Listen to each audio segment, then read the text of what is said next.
Fala, meu amigo, tudo bem? Hoje eu vou trazer para vocês uma prova de concurso, que foi um concurso que foi realizado no dia 24 de agosto desse ano, de 2025, organizado pela banca UES, né, a Universidade Estadual do Estado do Ceará. E a prova foi para soldado do Corpo de Bombeiros, né? E nessa prova veio 10 questões de matemática, das quais eu vou resolver, né, em duas partes, sendo 5 nesse vídeo e 5 no próximo. E a gente vai ver como que foram trabalhadas essas questões, né, que eu particularmente achei muito legal, né, a forma como foi cobrada na prova. E aí vocês vão ver aqui as resoluções de cada uma delas, tá certo? E aí a gente vai aprimorar cada vez mais, né, o nosso conhecimento da matemática dos assuntos do concurso, ok? Então vamos ver aqui, ó, na questão 11, né, que foi a primeira questão que falou de matemática, né, na prova, diz o seguinte: considere os seguintes dados registrados e comentados na página otimista, incluindo números estatísticos apurados pelo Instituto Brasileiro de Geografia e Estatística, IBGE. Aí tem aqui o primeiro ponto, ó. 94,5% da população residente no Ceará, né, no estado do Ceará, nasceu no próprio estado. Aí o segundo ponto. As pessoas residentes e não nascidas no estado do Ceará totalizavam 482.759, de acordo com o censo de 2022. E no censo de 2010, a população de residentes, mas não nascidos no estado do Ceará, era de 410.246 pessoas e correspondia a 4,9% da população de habitantes no estado.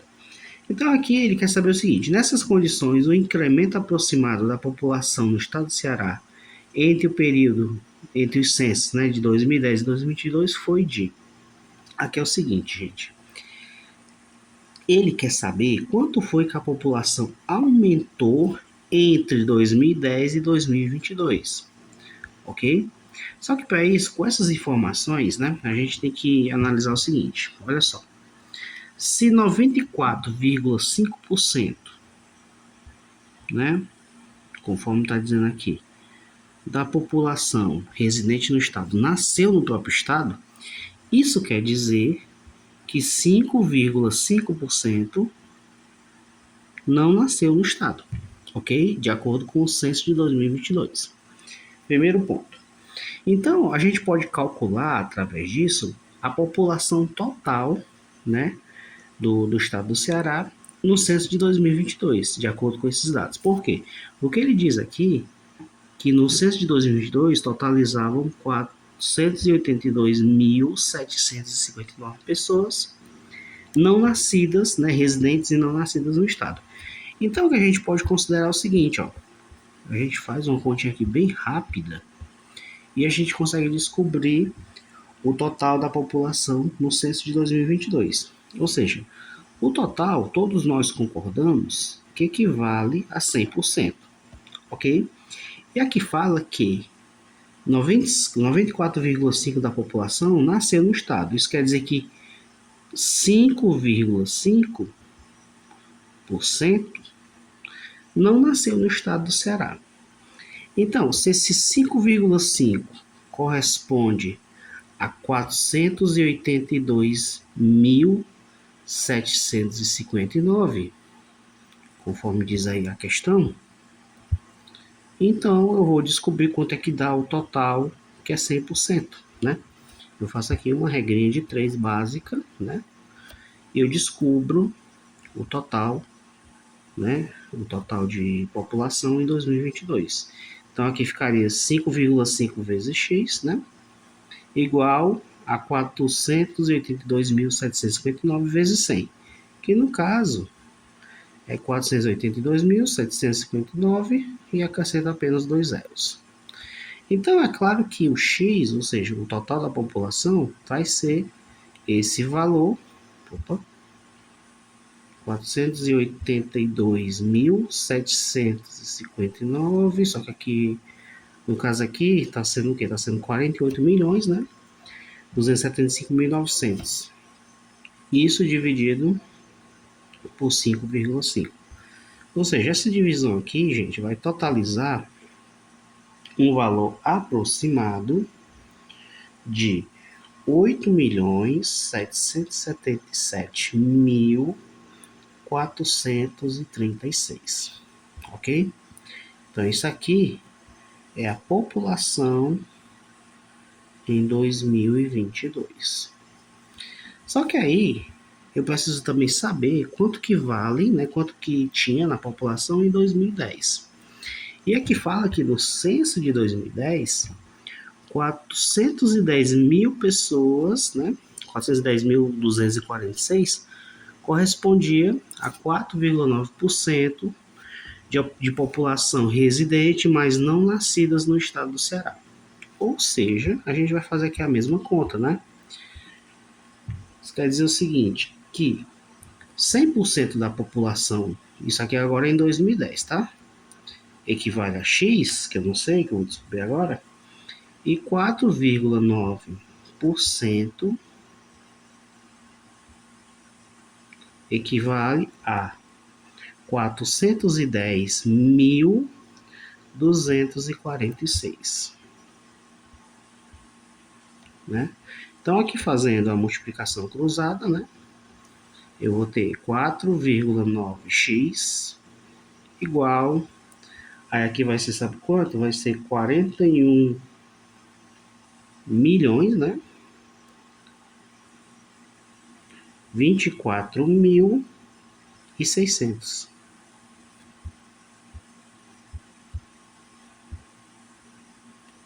Então, aqui se eu for dividir 41.024.600 por 4,9, isso vai resultar em 8.372.367. Você pode até conferir isso na calculadora, tá? Eu fiz a conta aqui antecipada, para não perder tempo fazendo essas contas aqui.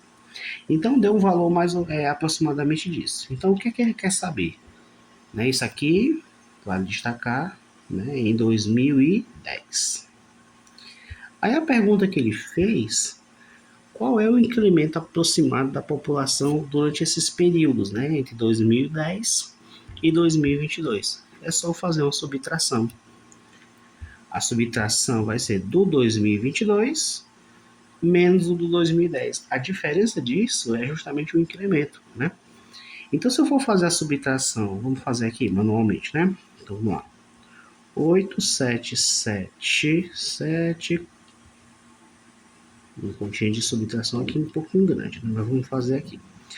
8,3,7,2,3,67.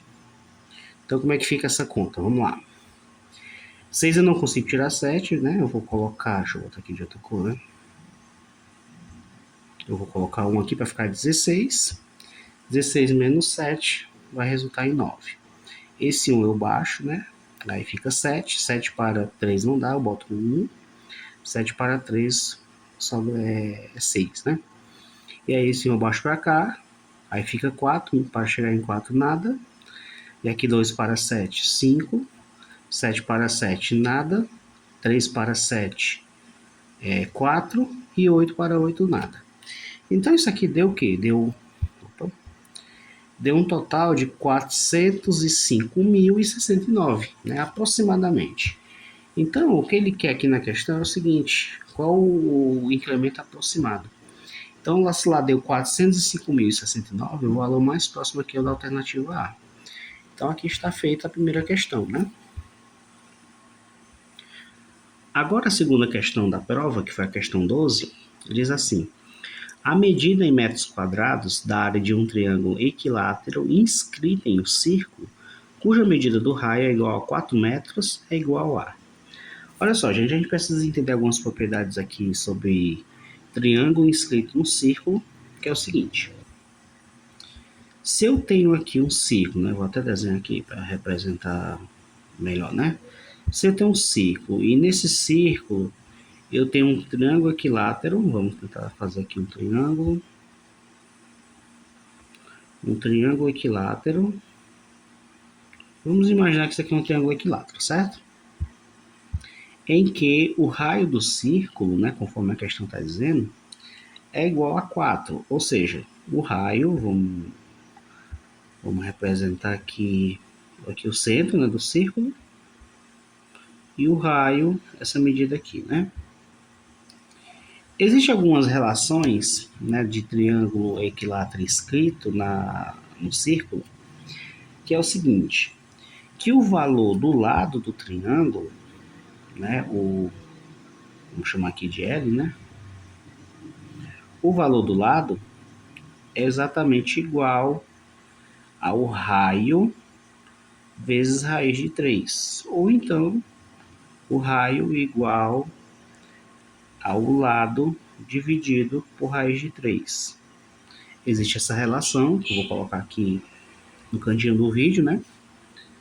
E aí, usando essa informação, eu posso dizer o seguinte, se o raio aqui é 4, eu posso dizer que o lado do triângulo é igual a 4 raiz de 3, né?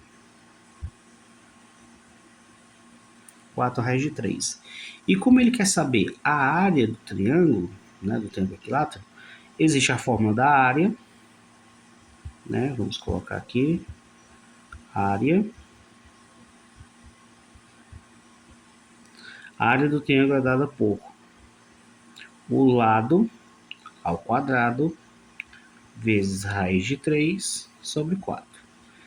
Inclusive eu tenho um vídeo aqui no canal que demonstra essa fórmula aqui, certo? Como que a gente chega nessa fórmula da área do triângulo equilátero. Eu vou deixar aqui na descrição, tá? Para você assistir lá. Então, feito isso, eu vou ter o seguinte, área é igual, o lado é isso aqui. Então vai ser 4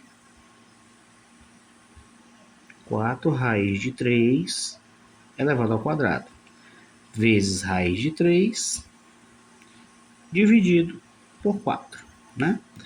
Então, a minha área vai ser 4 ao quadrado é 16, raiz de 3 ao quadrado, o 2 vai cancelar com a raiz, então o 3 vai sair, né? Então aqui vai estar multiplicando o 3 vezes a raiz de 3 dividido por 4. Como tudo aqui é multiplicação, eu posso simplificar o 16 com 4, que vai ficar apenas 4 vezes 3 raiz quadrada de 3. Então, isso aqui vai resultar em 12, 4 vezes 3 é 12, raiz de 3 metros quadrados, né, já que é a área. Então, aqui está a minha resposta da área desse triângulo, né? Ou seja, o gabarito aqui é a letra E. Beleza? Agora vamos para a questão 13, que diz assim, no plano, com o sistema de coordenadas cartesianas usual, usando o metro como unidade de comprimento, os grafos das funções do primeiro grau y igual a 3 meio x mais 3 e y igual a menos 3 meio x mais 3 cortam os eixos coordenados em 3 pontos. A medida em metros quadrados da área do triângulo cujos vértices são estes pontos é igual a... Olha só, gente. Para a gente poder entender, eu tenho aqui duas funções, né? Funções do primeiro grau. E a gente tem que perceber quais são os vértices que vão formar um triângulo no plano, né? Então, de cara aqui, eu já vou adiantar que ele cruza o eixo y no ponto 3, né? Já que é o coeficiente linear. Então, vamos fazer o seguinte, vamos colocar aqui o gráfico da função, ou melhor, o plano cartesiano, né? Para a gente poder fazer o gráfico. Eu tenho aqui o eixo x, e eu tenho aqui o meu eixo y, né? Então, a gente observa que o 3 aqui, tanto na primeira função como na segunda, ele é o coeficiente linear. Isso quer dizer que o 3, ele é um ponto de interseção, né? Dos dois gráficos. Eu observo que o coeficiente angular de um é positivo e o de outro é negativo. Então, uma dessas funções é crescente e a outra é decrescente, né? Certo? Então, eu preciso saber esses outros vértices. E perceba que esses vértices eles estão cruzando o eixo X. Quando o gráfico cruza o eixo X, é porque ali é a raiz da função. E o que é a raiz? A raiz da função é quando você pega a sua função igual a zero, ok? Então é isso que a gente vai fazer. Eu vou pegar as duas funções, vamos pegar aqui a y igual 3 meios x, né? Vezes x, mais 3. E aqui eu vou igualar a zero. Quando eu igualar a zero, no caso aqui no lugar do y sendo zero, isso vai ficar assim, ó, 3 meio x, o 3 passa para lá, fica menos 3, ok? Daqui esse 2 aí vai multiplicar esse menos 3, vai ficar 3x igual a menos 6. Então, o x aqui no caso vai ser o quê? Vai ser esse menos 6 dividido por 3, que é menos 2. Então, eu acabo de descobrir um dos pontos, né, que está no eixo x, uma das raízes. Como o lado negativo é aqui, então aqui é o menos 2, ok? Agora, pegando a outra função, que é y igual a menos 3 meios x mais 3, agora eu vou igualar a zero, né? Igualando a zero vai ficar assim, menos 3 meios x igual, o 3 passa para lá, negativo, né? E aí o 2 multiplicando menos 3 vai ficar menos 3x igual a menos 6. Então, se eu for dividir menos 6 com menos 3, o jogo de sinal vai tornar isso positivo e 6 dividido para 3 é 2.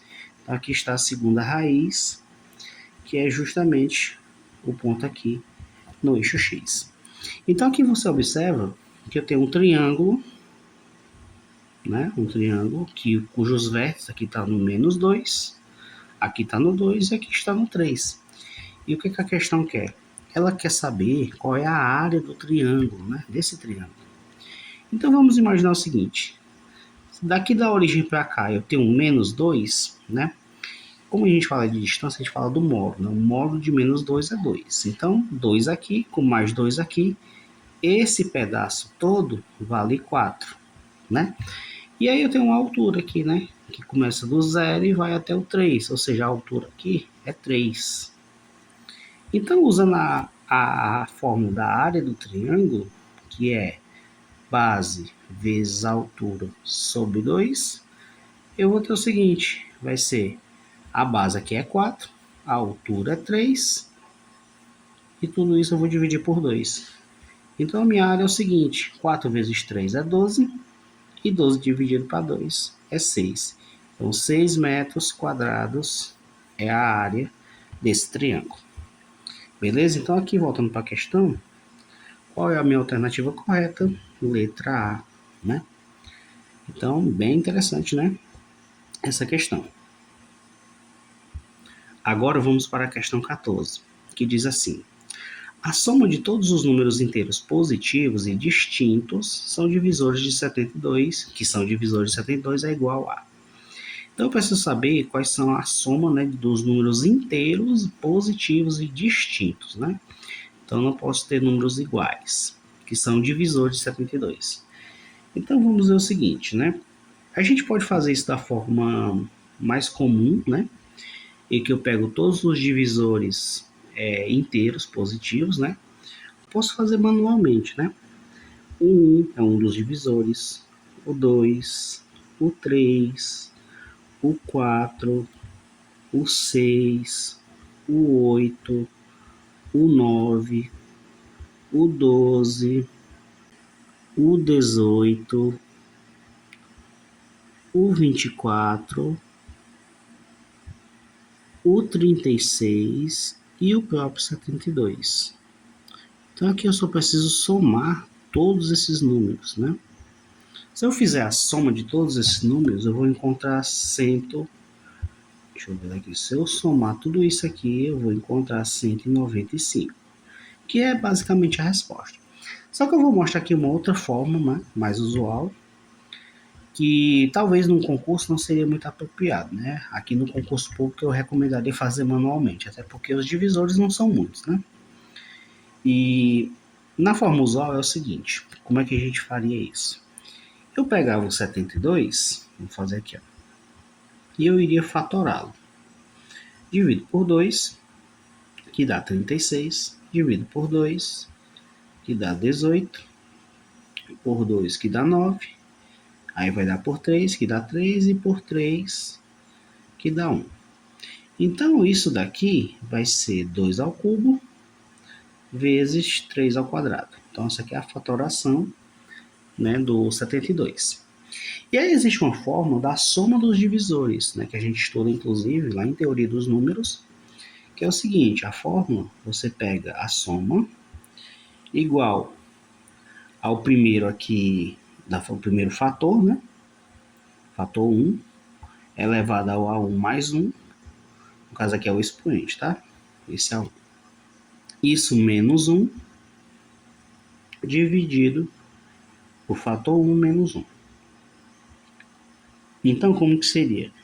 Eu pegaria o primeiro aqui, que seria 2, elevado a 3 mais 1, menos 1, sobre 2 menos 1. Essa conta aqui vai dar o seguinte: aqui vai dar 2 elevado a 4, que é 16, 16 menos 1 é 15. E aí 2 menos 1 é 1, que não precisa colocar. E no outro, né, esse aqui foi o primeiro, e no outro eu vou usar o quê? Eu vou usar o 3, né? Então seria 3 elevado a 2 mais 1, né? Seguindo aqui essa fórmula, menos 1, dividido por 3 menos 1. E aí a soma vai ser, aqui vai dar 3 ao cubo, que é 27, e 27 menos 1, 26. Dividido 3 menos 1, 2, então isso aqui dá 13. E aí, para descobrir a soma, é só pegar esse resultado e multiplicar por esse, né? Ficaria 15 vezes 13, né? E eu vou mostrar aqui uma forma de multiplicar um pouco diferente do que tradicionalmente é ensinado, que é o seguinte, ó. Eu pego esse 15 e aqui é a mesma coisa que 10 mais 3, né? E aí eu faço a distributiva. 15 vezes 10, 150, mais 15 vezes 3, 45. Somando 150 com 45, resulta em 195. Então, a mesma resposta eu encontrei quando eu fiz também da forma usual, né? Então, tá feito, né, gente? Bem mais elegante fazer desse jeito aqui. Porém, no concurso público a gente precisa ganhar tempo, né? Então, o gabarito aqui, letra A. Eu gostaria de destacar o seguinte, que quando a gente calcula soma de divisores, usando essa fórmula aqui, né, a fórmula da soma dos divisores, a gente encontra a soma de um número gigantesco de divisores. Aqui o 72 é um número relativamente pequeno, né? Quando a gente pega um número muito grande, para fazer do jeito manual, é difícil, né? Então é por isso que é importante você saber essa fórmula aqui, tá certo? E ela chega no mesmo resultado, né? Ok? Agora a questão 15, para finalizar o vídeo de hoje, diz assim: a progressão aritmética AN tem K termos. Se o primeiro termo e a razão de AN são iguais a 3 e 2 respectivamente, e se K é um número ímpar, então o termo médio dessa progressão é igual a... Olha só, gente. O termo médio de um PA, de N termos, no caso aqui está representando por K, sendo ímpar, é dado pelo seguinte, ó. Termo médio, deixa eu escrever aqui, em que a quantidade de termos da PA é ímpar, é dada por essa fórmula, N mais 1 sobre 2, certo? Só que no caso aqui o N está sendo representado por K, então vamos botar aqui o K, ok? E aí eu preciso descobrir o seguinte, ele deu duas informações, que é o primeiro termo igual a 3 e a razão igual a 2. Então eu posso usar a fórmula do termo geral para descobrir, né, qual fórmula eu vou usar para poder usar no termo médio, né, no ponto médio. Então, ele até deu essa informação, né, que o termo médio de AN, né, é o termo de ordem K mais 1 sobre 2, que é o que eu acabei de dizer aqui, né. Então vamos lá.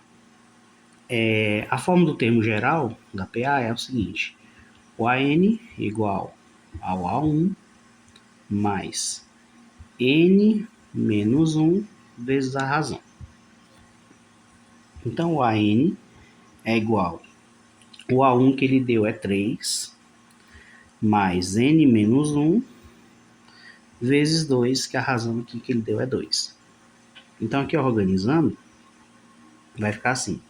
3 mais, aí fazendo aqui a distributiva, 2N menos 2. Então, o AN é igual a 2N, aí 3 menos 2, mais 1. Então, aqui, o N, que no caso aqui eu vou chamar de K, né, também, ele é o termo geral dado por essa fórmula aqui. Então, assim, o termo médio, eu posso pegar essa fórmula e jogar aqui nesse N. Então, vai ficar assim, ó. A N é igual a 2 vezes K mais 1 sobre 2 e mais 1, né? Como aqui eu tenho multiplicação, esse 2 vai cortar com esse, e eu vou ter apenas K mais 1 mais 1, ou seja, K mais 1, 2.